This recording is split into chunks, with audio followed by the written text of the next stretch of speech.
Hello everybody. Today I will talk about the United Nations, also known as the UN. Sometimes people tell me that whatever I say about Israel sounds good and logical, but something is still bothering them.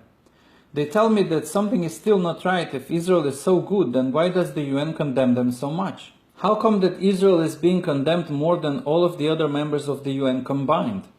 In order to understand why the UN is condemning Israel so much, we need to understand its principles, its structure, its members, and finally how all of this is affecting the way that this organization operates. Let us start with the principles. Before you use the preamble to the Charter of the UN. Keep in mind that this video is a brief examination of the UN. I did not want to make a long, boring 2 hours movie in which I would examine each letter of the Charter. So it states that it is all about human rights, dignity and worth of the human person, equal rights for men and women, and nations large and small, and that international law has to be maintained. Looks good. Next is the structure. In the UN there is a Security Council that can pass resolutions which will have a binding effect. And there is the General Assembly resolutions which are mainly to express how the UN feels as a community about certain issues. But those resolutions do not carry any legal or binding power. All of these things are based on the way of democracy and on the voting system. So far so good. Now members. Before you are the members of the UN, a huge international community from all over the globe, a very legitimate assembly of representatives of almost the whole world. This also looks very good. Now what I have showed you is what the world sees in the UN. And this is what gives the UN its credibility. UN is synonymous with justice, democracy, and international law. Some even say that whatever resolution that UN passes becomes the international law. That is not correct, and I will talk about this in another video. Now, in order to continue to the conclusion of how all of this leads to the fact that the UN ends up operating in a way that it condemns Israel almost in 80% of its resolutions, we need to take a closer look into all of the things that I have displayed before. Let us start with the principles again. So, based on this preamble, it should be safe to assume that any country that is not meeting the standards of this organization should be denied membership. Or, if it is already a member, should be stripped of its voting rights or be excluded. Before you are the members of the UN, colored in red are the countries that are categorized as not free, and in orange are the ones that are categorized as partially free. Both do not meet the standards of the UN Charter. All of these countries should not even be the members of the UN. But in reality, not only that they are members of the UN, but also they have the right to vote and participate in Human Rights Committee and the Security Council. Contrary to Israel, by the way, that is a free country and was never a member of the Security Council. Never ever since the establishment of this organization. Just so that you understand, if a country is not free, it means that the representative of that country is not representing its people.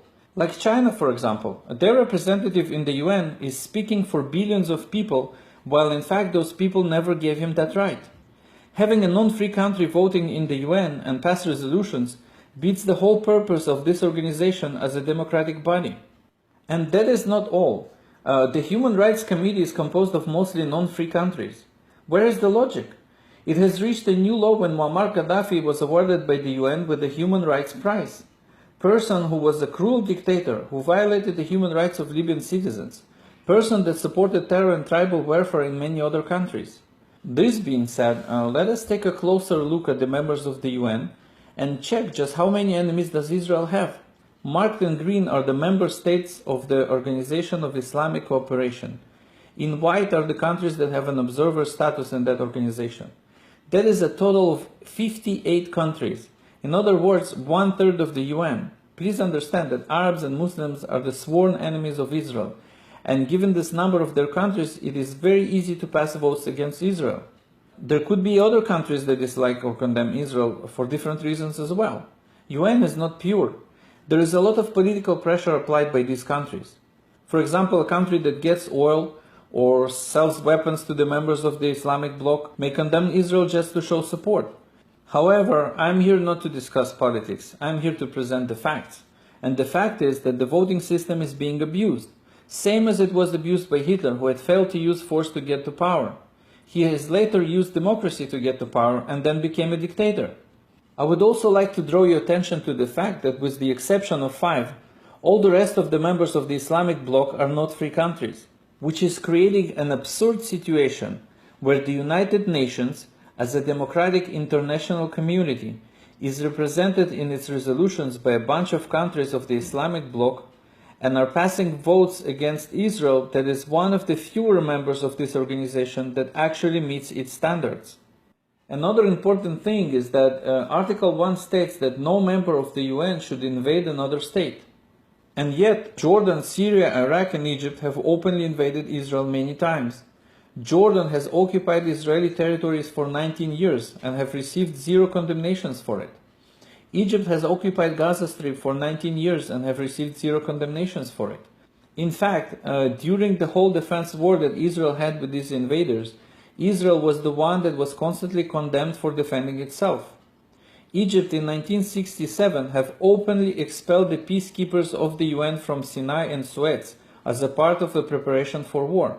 In other words, a member of UN was preparing to violate international law and the Charter of the UN. To do so, it has expelled the military force of the UN itself so that they won't stand in its way. Absurd. And yet, the United Nations allowed all of this to happen. Not only that, they had the nerve to condemn Israel later. The only condemnation that Egypt had ever received was later, when it signed the peace treaty with Israel in 1979. Then it was excluded from the Arab League, which it had led before. And before I end this video, I think it's important to note the fact that even though UN appears to be all about voting and democracy, there is still some ugly truth hiding in its charter. From Article 23, we can see that some members of the Security Council are permanent. Not only that, but also they have the veto power, which brings this organization closer to dictatorship rather than to a democracy. Before you are the permanent members of the Security Council of the UN, 2 out of 5 members are not free countries.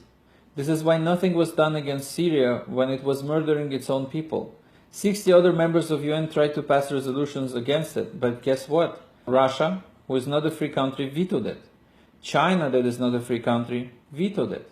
Here is a list of recent vetoes. In 2011, the United States vetoed the draft resolution condemning Israeli settlements in Judea and Samaria. In 2014, China and Russia vetoed the resolution condemning the state of Syria that I have mentioned before. In 2015, Russia vetoed the resolution condemning the Srebrenica massacre as a genocide. The situation is pretty obvious. A free country vetoes for Israel, not free countries veto for massacres and genocide. Israel is always defended by the free world. Israel has great relations with countries like Canada, Australia, United States, Cyprus, Germany, France, countries in which the freedom is flourishing. So now let us look again at all the things that are making the UN a synonym of justice and human rights. It was proved in this video that human rights are not respected by the UN.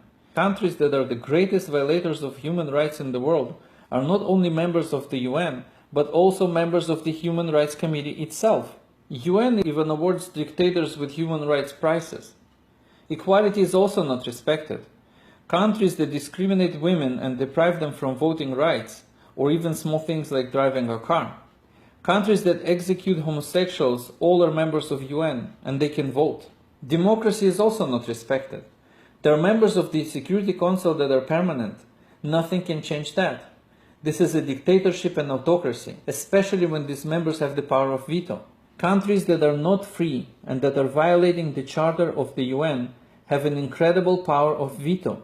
They can block any resolution. Even if all of the free world would unite and vote for something that would really make a change, those countries could simply veto it. UN is not a free organization. UN is not about human rights or equality. UN is not democratic. It has nothing to do with justice, and it doesn't care about international law, or even about the provisions of its own constitution, the Charter of the United Nations. Political pressure, rather than its own constitution or the provisions of international law, are the source of its resolutions and condemnations. And finally, the conclusion to this video is that if UN would really follow its own charter and would really fight for the freedom in the world, its members would be only free countries. And it would be based first on international law and then on a pure voting system without any veto powers or permanent councils. Then this organization would never condemn Israel. Thank you for watching.